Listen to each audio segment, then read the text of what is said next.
Bayan, magandang umaga. Oo, napakaliwanag yung aking site karon. Opo. At meron lang ako napansin ngayon base sa mga viral na lumalabas na sa sitwasyon na bayan. Opo.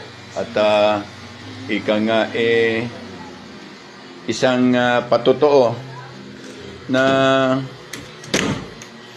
ang administrasyon ay labis at gahaman sa punto na meron tayo. Yan, medyo okay na. Muli po magandang umaga po ang Kuya Ed sa likod ng medyo alanganin kong sitwasyon, kalagayan at katayuan ng aking kalusugan at pangangatawan ay hindi maiwasan. Hindi maiwasan na nakaobserba tayo. Bagamat okay na naman ang sitwasyon po natin base sa mga kondisyones na awan ng Diyos. Assalamualaikum at hindi tayo pinabayaan ng ating Ama, ang Amang Yahuwah.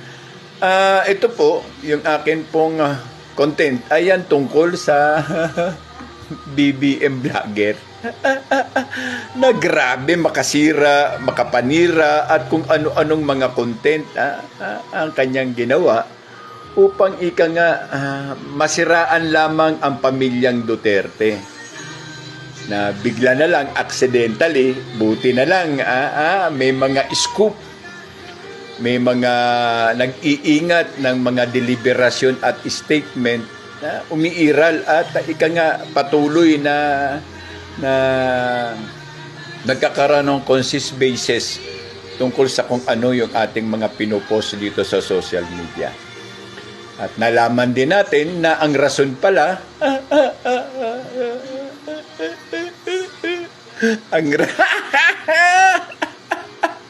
tangina BBM, kung ganito ng ganito ang mga vlogger mo at mga trolls mo, mauubos ang mga trolls mo kasi nagpapatayan sila ng dahil sa ibinabayad ninyo. Hindi katulad ng mga DDS na taos-puso ang aming ginagawa upang depensahan sa SOCMED ang aming tanging pag-asa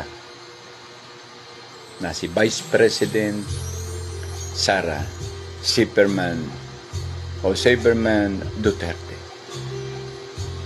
At ang paggabay ng kalangitan ay patuloy, tignan nyo naman, gaba-gaba ba o karma? Gaba-gaba, karma-karma.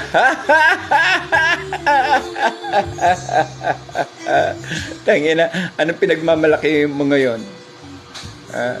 Anong pinagmamalaki mo ngayon, BBM?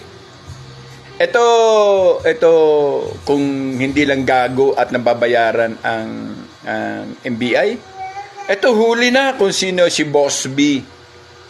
Huling-huli na kung sino si Boss B. Kung talagang tatrabahuin ito na cybercrimes ng NBI at hindi yung putang ina yung mga NBI na ginamit yung witness sa impeachment. Yung NBI talaga, yung nagsusunog ng kilay. Yung nagmamalasakit sa katotohanan at para sa taong bayan. Yung may dala ng salawikain at kahulugan ng National Bureau of Investigation. Nakakatawa. Ano nangyari? Konti pang halaga.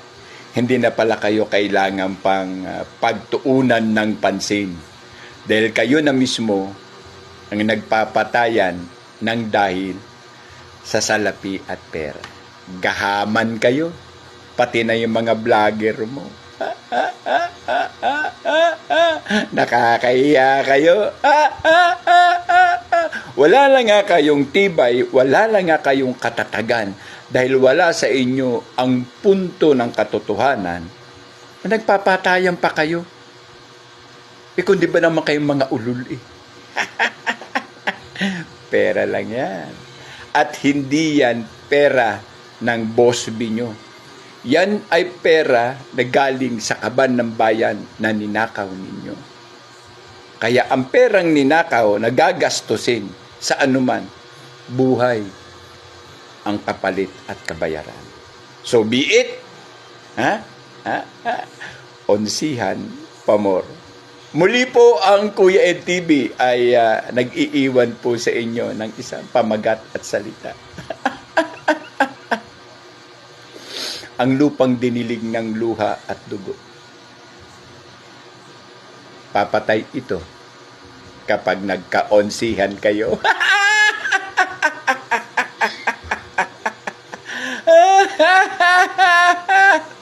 Mga nakakahiya.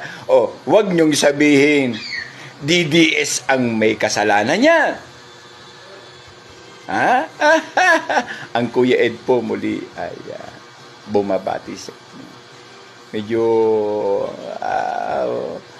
paakyat ang aking recovery. So, hindi po maiiwasan.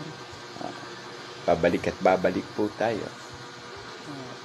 Kasi, alam niya na, recovering is not just a simple job to make. Kailangan talaga, alam nyo, nakapokus kayo and discipline. Maraming salamat po. Assalamualaikum sa ating po mga kapatid na Muslim. Pagpalain po kayo ng ating amang si Allah at sa kakristyanuhan. Pagpalain kayo ng ating amang Yahuwah sa lahat ng pagkakataon. Ika nga, ibigay mo sa Kanya ang mga oras na para sa Kanya at ibigay po natin sa ating mga mahal sa buhay ang oras na para sa kanila. Dahil ang oras po ay tayo. Hindi po sila. Muli po, maraming salamat po. Isa pong araw na Sabado. Happy Sabat po. Maraming salamat. Happy Sabat po. Muli, ang lupang dinilig ng luha at dugo, ang siyang basihan ng pamunong tapat ang puso sa inang bayan. Marami pong salamat. Happy Saturday. Happy Sabbath day. Thank you po.